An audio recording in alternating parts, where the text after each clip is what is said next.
Welcome to Handcrafted by J.R. Broussard. I'm Greg Broussard, and today we're going to make a little planter box type of deal that, you know, the ones that you see a window and you see a planter, kind of a square rectangular kind of thing. We're going to make that kind of box, but it's going to hang on my little bitty patio railing type of thing on above the stairs.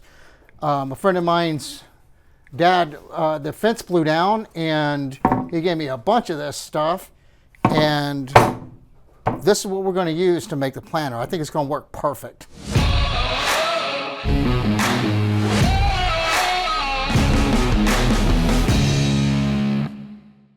Seeing how these are fence boards, I need to check them for metal. I got to be careful because there's metal in this table, you know, vices and stuff. So I'm just going to check for nails and see if there's anything in here. Looks like so far this one's good. That was my hold fast. There's a nail down here. So this one's pretty clean, so I'm going to go ahead and cut the bad spots off this and do the same with this one. Check it for nails, cut them to length.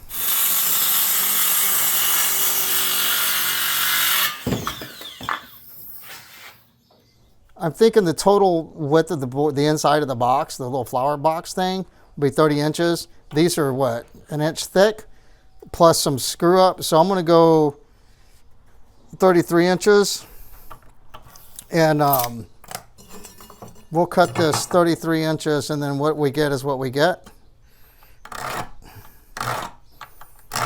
So we'll cut our boards to that length. So I have all the parts basically cut to length, and of course this is my AutoCAD 2.0 drawing. Both sides here I have laid out.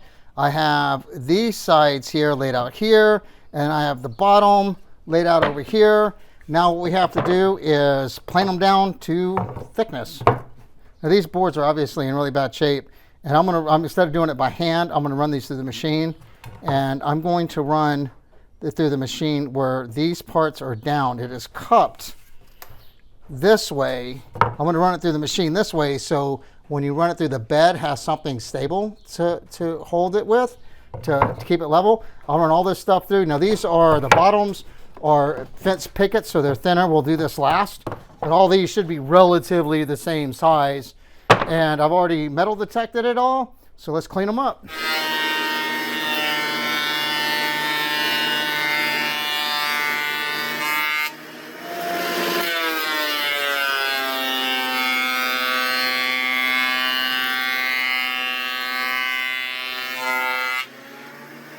They've cleaned up really nice, and I just have to do the edges. We have to measure, you know, how wide, how thick it is, which that's going to be determined on how much material we have. So we'll just take this down on the table saw and then plane it together and then glue them up. And this will be our sides, our long sides. These are short sides. And these fence pickets are going to be our bottoms, and we're going to finger joint the corners. So this is coming right along.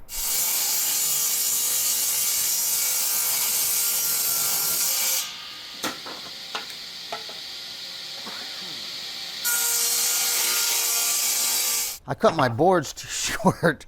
I wanted the inside of the box to be 30 inches, but it's going to probably be about 26 inches. I forgot that I didn't forget. I should have left more for the snipe. And when I planed it, there's a little divot right here where the board goes in the machine and exits the machine, so it's on both sides. So I'm just going to cut that off. And I made a story stick for that. So the snipe is here, the little divot. I wanted it 30 inches in the inside, but this is a 28-inch little story stick, so I can put this in between my two snipe areas on here, and then I can mark that on either side, and I know that's going to be 28 inches, and I can just draw my line, and that will be 28 inches long. Cut the snipe off, which is okay. And then each board I'll mark like that, and I'll cut the ends off. I have a stop block set up at the end of my table saw so I can get consistent links. And I just have it clamped with 3 clamps on here, so this should just be fine to make a few cuts. When this board engages into the blade, the back of this is free from the stop block, so I won't get a pinch or any kind of crazy kickback.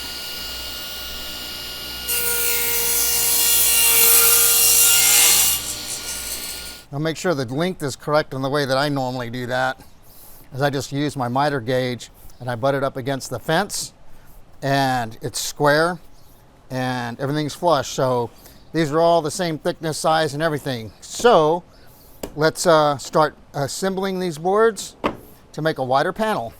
Now I'm just coming through and arranging the grain. This is the long side of the box, and I think that one looks good there.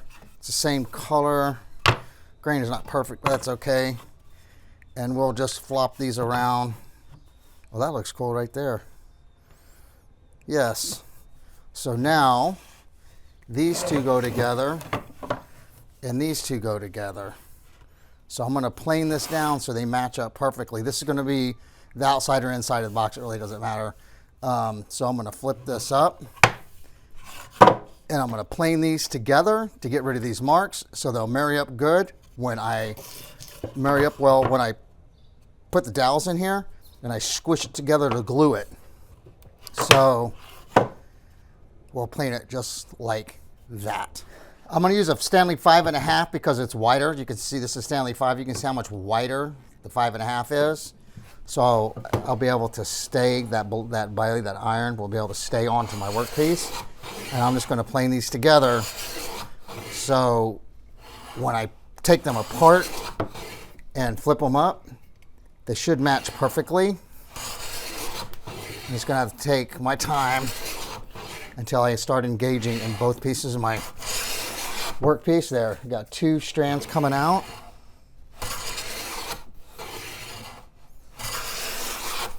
One strand on that one.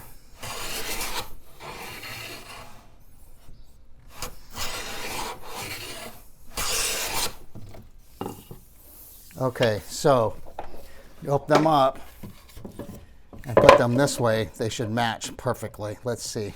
The seam goes away. It looks really good. I'm going to do the same thing to the other ones. Oops, I need to mark this.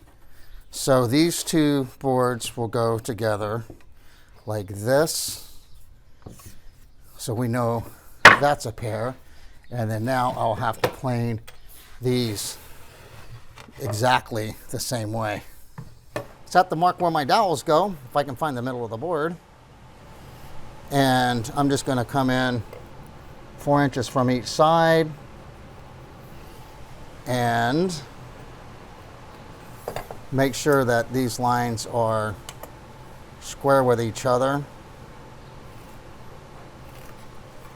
And then this is where we will place our dowel right here. It's hard to find. I can't even see the middle of the board where they come together. Okay, there. Dowels will go right here. I'm just going to put 2 of them in just for more alignment purposes rather than anything else.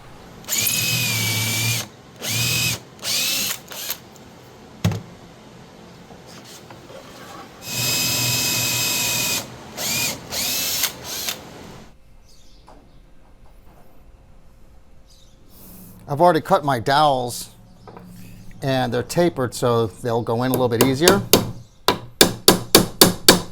especially when I bring the parts together.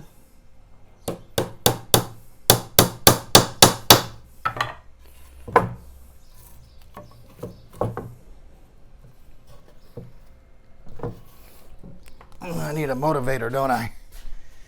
Okay. Just want to do this without boogering up the edges.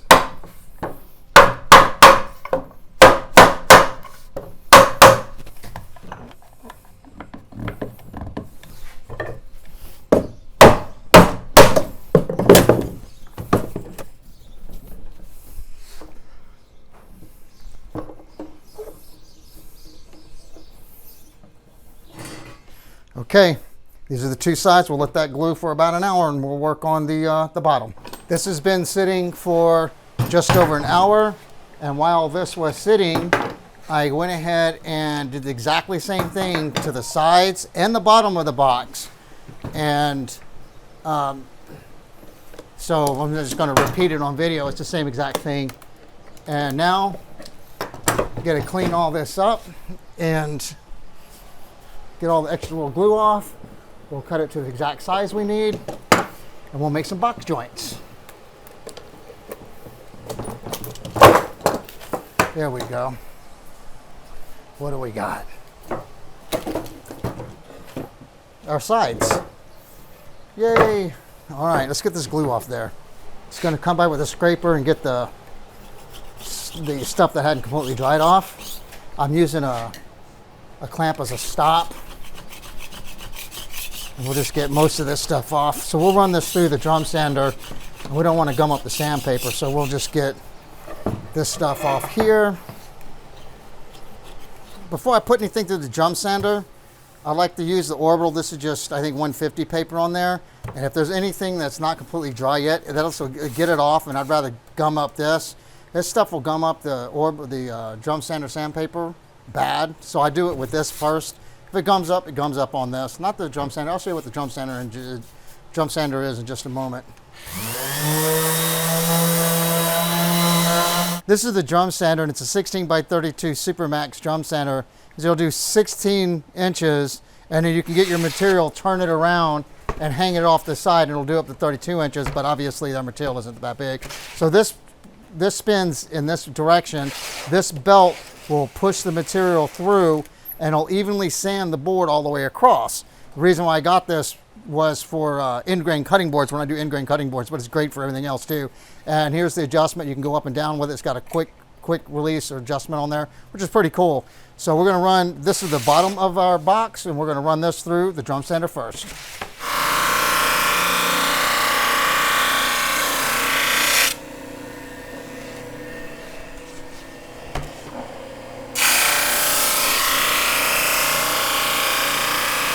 The panels came out really nice. This is a different color for the side, but that's okay. Looks like one panel for the most part of these. The grain came out really awesome. This is the bottom, the two thinner fence pickets that came out really well. The two sides, these definitely look like one board, but of course they're not. And the color matched up perfect on these, along with the grain. So that matched up really nice. It looks like one board. So now we have to put our box together, you know, the sides on there like this, and then the other side will go here, and then another long side will go there, and then this bottom piece will be recessed inside here in a groove. Since all my material is the same thickness, I can mark it off whatever piece that I want. And this is the side that came off the table saw, so I know that's going to be true and square and straight enough for this anyway. And I'm just going to hold my piece of board up with a little bit hanging over on the end on the other side there, and then I'm going to mark it. That's going to be our joint. Now we're going to cut the box joints to hold the box together, finger or box joints. And this is a box joint jig. I didn't invent this machine. Matthias Wandel did, and I bought the plans off his website. He's got instructional videos on how to put this together. I made this about six years ago, and it works awesome. So I cut all my box joints with it, and you do have to adjust it. This one, for example, is a little bit too tight. This one is, you know, too loosey-goosey. It kind of falls apart. This one came out just perfect. It slides in and out easily, and it should be able to put glue in there without an issue. This is the tightness, if you will, that I should be getting out of this when I put it together. So let's cut this, and hopefully it'll work out just perfect. I have everything set up, everything's lined up. Let's try it, let's see what happens.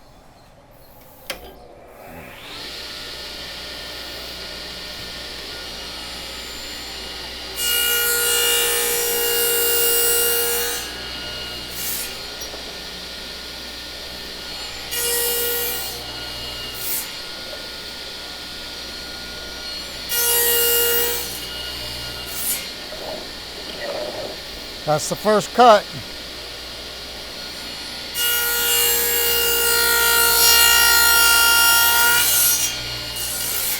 I'm coming to the end of my boards, and we'll have to flip it over to cut the other side. It's getting real close. All right, that was the last cut. Whew. So we'll draw a carriage back and flip the boards over. These 2 marks here, I know the lighting's bad. And then this is, I'll flip it and I'll start my next run right there. Take these out.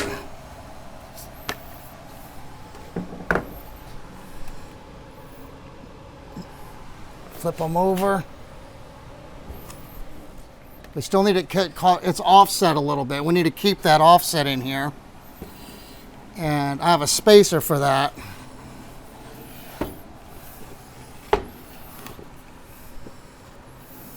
So I'll get my spacer and I'll put this in here on this side, and that'll give me my offset that's required for the box joint. And we'll clamp this down.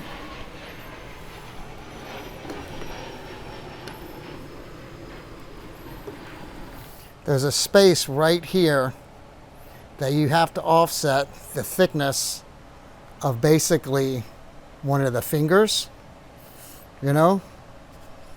So when you put the boards together, they'll match up. So I do the same exact thing on this side. I'll start from my home position and I'll start cutting this side. Okay, we're all set up. Start cutting the other side now.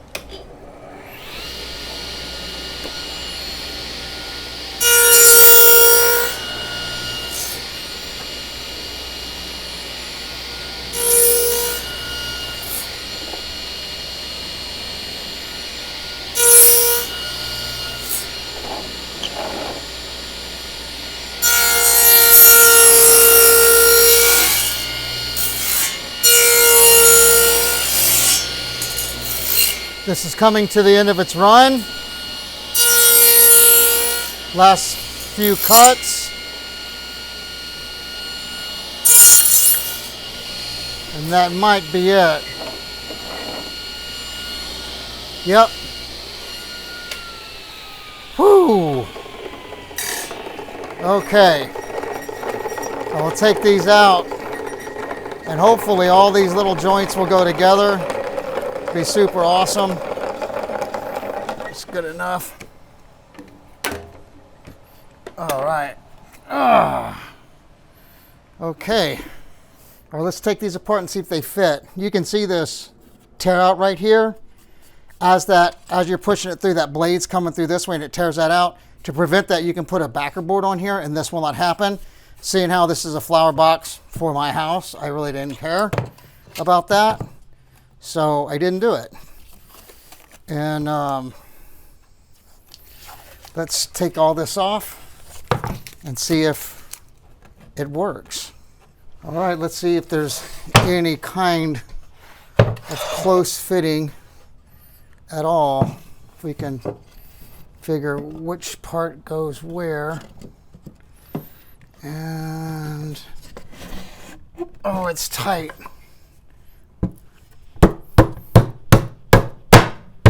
It goes together, but it's tight. I'm okay with that. Let's see, I'm trying to match up the teeth, you know, that doesn't go there. That's a side, that's a short side. So I think this would go this way.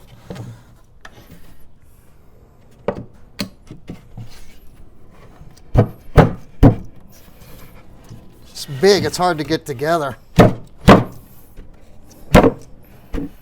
Okay.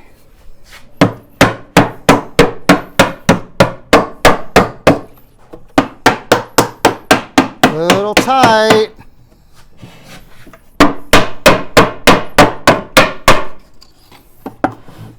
But I can still make it work.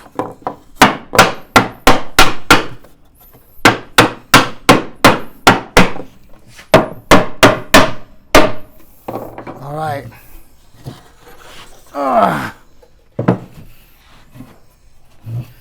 Whew. This side. Let me see, how is this going to work? I think it would go this way. That fits in nice. Well, this side worked great. Well, that turned out really awesome, didn't it? There you go. Box joints holding the flower box together. This will be hanging off the railing. And I'll show you on the install. This is the bottom, and it doesn't fit because I forgot I was going to make it 10 inches on the inside. And I said, well, what's another like inch and a half or something? So I made the bottom the wrong size, but I have more fence boards. I'll recut the bottom because there's going to be a groove inside here where the bottom slides into and fits. And then we'll drill like, I guess, weep holes, drainage holes for it. So, you know, it'll go like that. And then we have to router the edges. I was going to carve something cool, like little flower things on the front of it. So for the most part, that's our box. Man, that came out really awesome. I made my bottom just a little bit bigger, glued another fence board on here. We're going to wait till this dries. We'll flatten this out. Now we're going to put a groove into the flower box on the inside of the flower box. I've come through with a piece of chalk and I've marked a line all the way at the bottom. This is the top of the box. This down here is the bottom of the box. This is where I'm going to put my groove. I do this so I won't cut my groove for the bottom on the wrong side of the box. I've also numbered my corners so I can reassemble it exactly like this. So I'm going to disassemble this, cut my grooves, and we'll make the bottom fit inside there so we'll have a bottom to our flower box.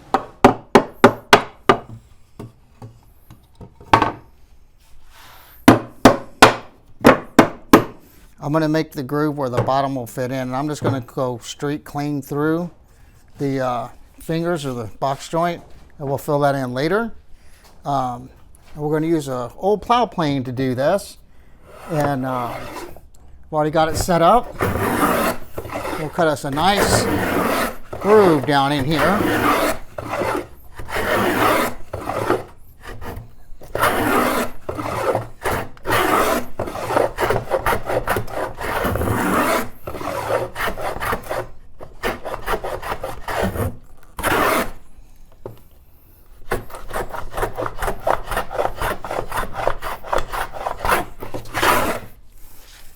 Okay, we've got one groove. The bottom will fit into that. And I've lined them up in order so I know how it goes back together. I numbered them. Also, the white chalk again is just to tell me where I can put my groove. So I'm going to go ahead and cut all the rest of these grooves. This is a really good plow plane. It's got a depth stop on it right here, so all my grooves will be consistent, and I'll cut the rest of these by hand. I'm moving on to the next piece, which is one of the shorter sides. Plow our groove into it.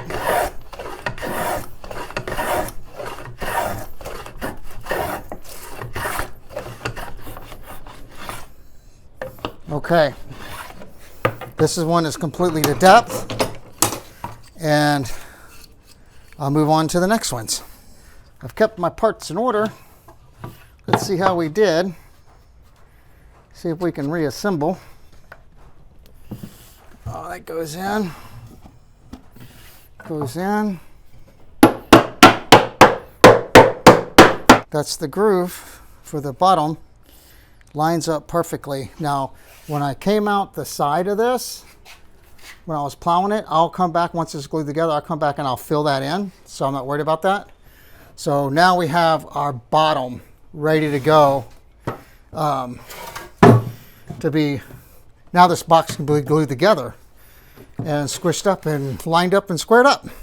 This is the groove that I cut with the plow plane, and it's just like barely too small. So I was coming through and I was cutting a groove, cutting a rabbet with the rabbet plane, and I thought, you know what, just because this thing is just so close, I will come in with a different plane. I'll come in here with the number 79, and this has two blades on either side of it, and it's made to fit inside the groove that you cut and to make this larger. So with these two blades, I push it up against my groove, and I can work this back and forth, and I can take these little shavings. I'm going to take this little shaving off the bottom of this one. It looks like it needs to be cleaned up anyway. And take these little bitty shavings off, and then I'll just get them out with a chisel. Go a little bit more than that. So this will make the groove. I can fine tune this so the bottom will fit exactly in there. Let's see. Now we'll get it and see if it fits. It's almost in there. That fits just almost. So I'll work it just a little bit more, taking a little bit more material off, working back and forth.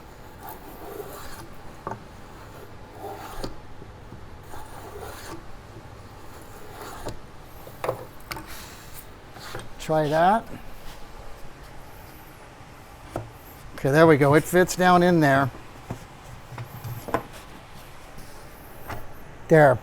So that's how I'm going to fine tune all my grooves with the number 79 plane.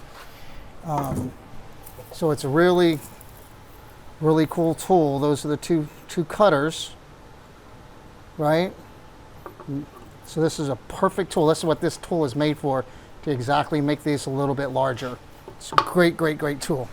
So I've got the box squared up. It's all clamped together, and I made some pinch rods so I know how big to cut the bottom. All this is just 2 sticks taped together. And there's official kits that you can get and make real pinch rods, you know. But I'm too lazy, I haven't done that yet, so I just do it this way. That's how long I need to make it. And then this is how wide that I need to make it to fit it into the groove. So we're going to put this on our board, make our measurements, and then cut it and see if it fits. This is my width pinch stick. There's a seam here and a seam here for a board. So I'm just going to kind of sort of cut off each side as much as, you know, just eyeball it. And I've got my straight edge on my miter gauge, and I'm just going to make marks on here. Let's see, it's almost, I'm going to make marks on my board. So I got to cut this board twice. I got to cut this side off. All this junk, all this bad stuff goes away, and I'm glad it worked out that way. So these are my 2 pinch sticks marks. I know the other one's off camera, but it's over here.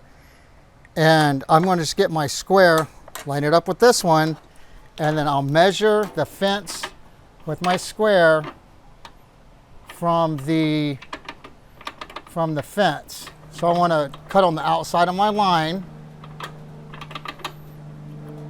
So that'll probably be perfect right there. So these distances are going to be the same, you know, from my line there. So now I can run my board through and cut it.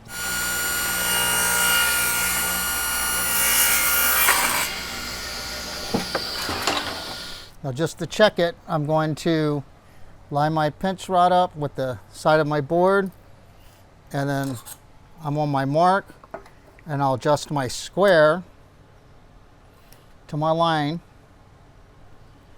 and I'll do the same process. I'll move the fence over, and I'll measure off the fence to my blade.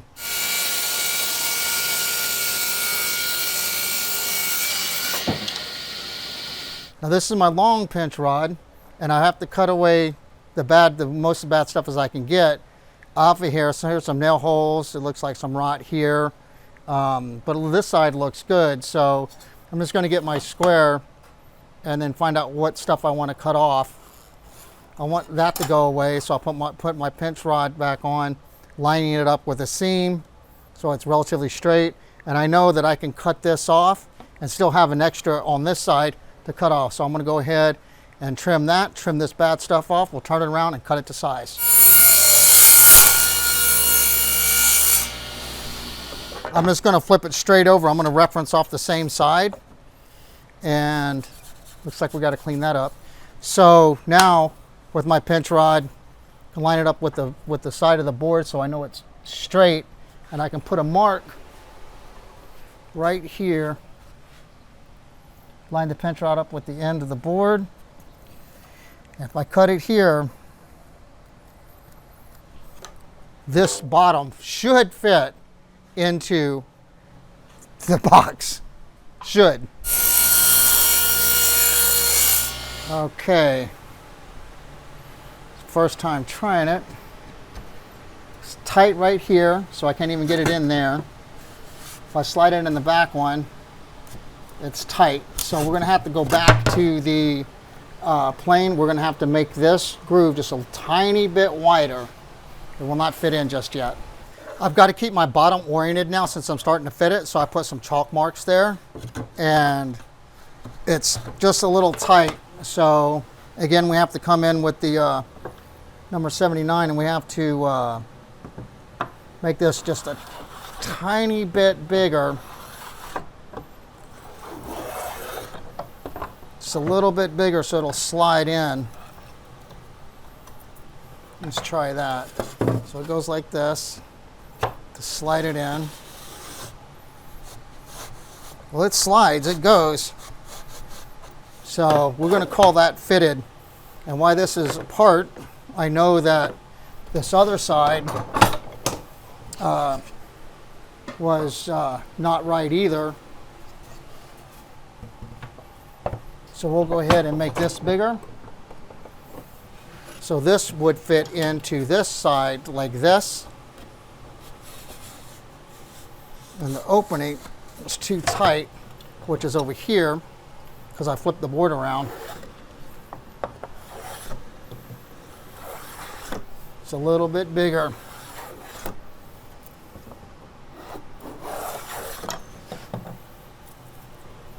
Let's see. Still tight over here. We'll focus just right on this one spot.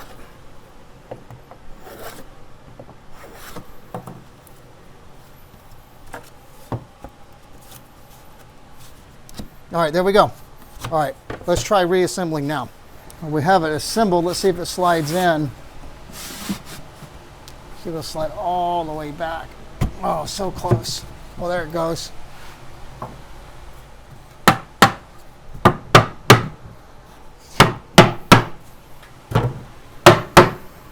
Now, if we can squish this whole box together, then the bottom would be fitted, but I don't know if it'll go completely together. We got to squish it to find out.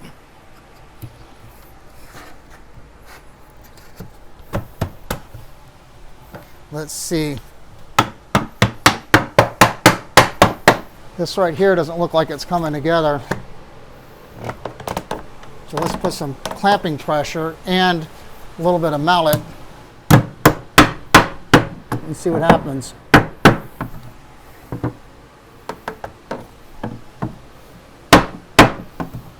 You know what?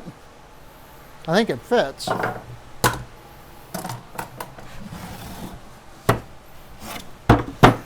Wow, I think that fits. That never happens on the first time. So now the next steps, because it fits, now I'm going to glue it together.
I'll let it dry for about an hour and a half or so, and then I'll come back and I'll sand the little joints off, sand them down, and then the box will be done.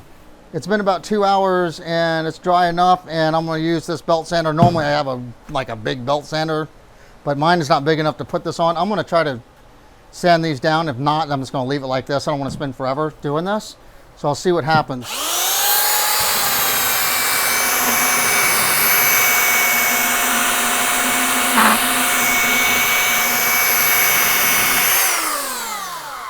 That seems like it's working. So I'm just going to sand these down. That seems like it's not going to take very long. Now I'm going to come back with the orbital sander with 150 grit and just sand this down a little bit with these little fuzzies on here from the belt sander.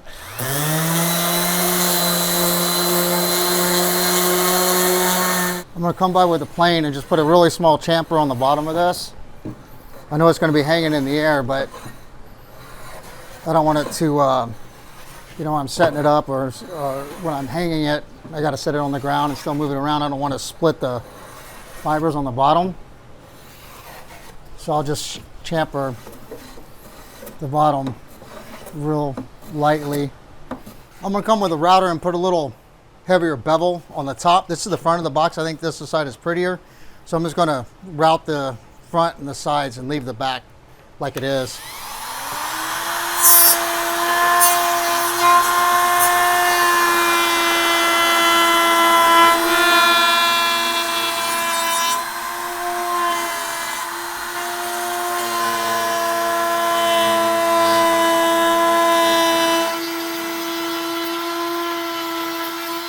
I'm just going to come by on the inside of the box and break the corners so they're not so sharp. Just do that by hand real quick with a little sandpaper. My first idea was to get some 1-inch flat bar. I think this is 3 foot long. I forget how thick it is. And then I was going to bend it around the box. And once it was bent and shaped to the box, I was going to hang it on the railing. But the flat bar just wasn't strong enough. So I had to go ahead and come up with another idea, which was just to sell it on the railing and to discard the flat bar idea. That was a complete failure. I've come through and marked where I'm going to drill holes. This thing needs to drain water. So I've marked that, and I'll just come through with my awl and mark all of these, and we'll drill through them. Now I'm just going to come through and put a very small hole so I can see it on the other side, and I'll drill from the other side.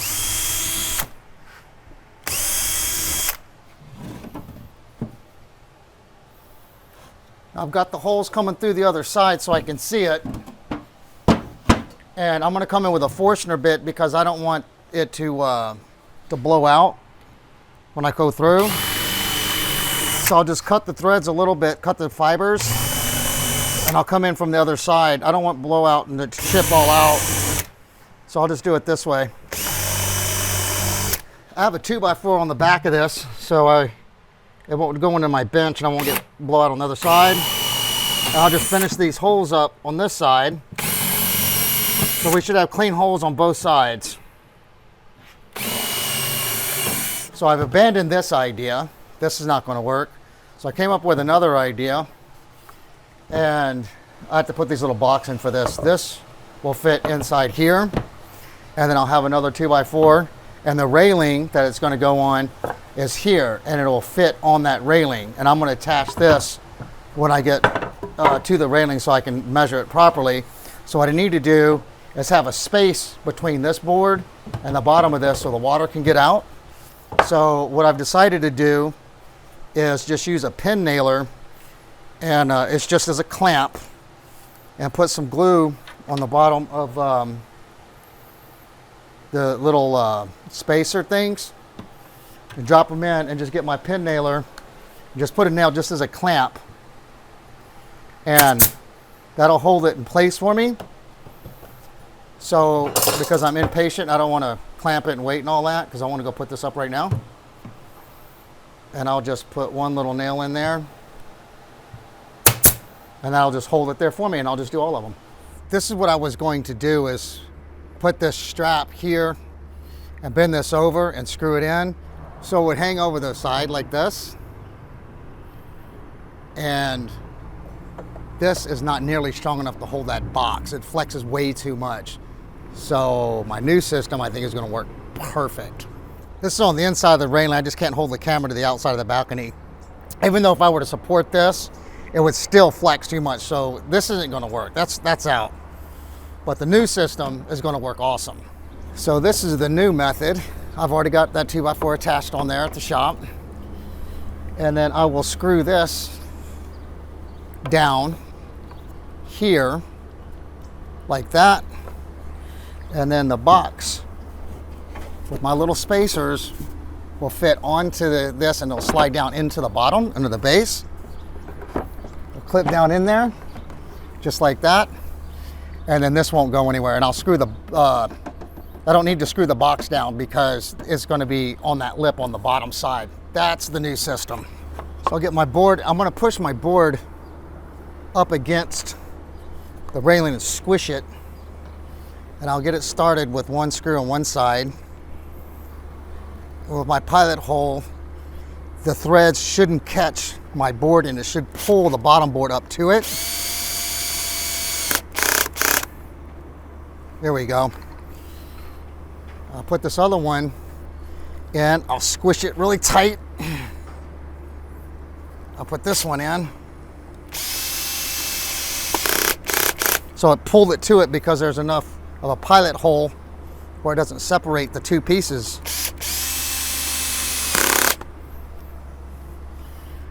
Put it on the railing. Now I can screw it down so it doesn't fall off and hurt somebody.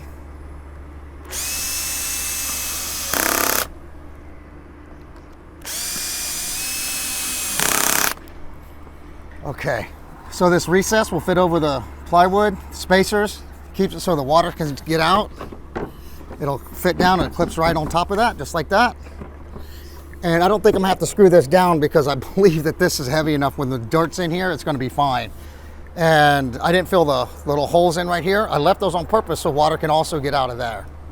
I just temporarily set my rows in there, and I'll go get some soil in a little bit. And we'll plant this properly and it'll look really good in here. After I get some soil in here, it's gonna look really good. This rose came from Brenham, Texas at the Antique Rose Emporium. Everything that they have there is root grown, and they have root grown plants. I think the earliest they have is like 1787, something like that. This is a Louis Philippe, which is, I think, is a 1835 rose. But this is really awesome. This box is gonna work great. Get soil in here, and we'll be good to go. And I'm just coming in, and we have a phone call. All right, let's see who this is. Yay, woohoo. I tell you what, that thing does make a huge mess. Got to turn off the fan so it's not in the background.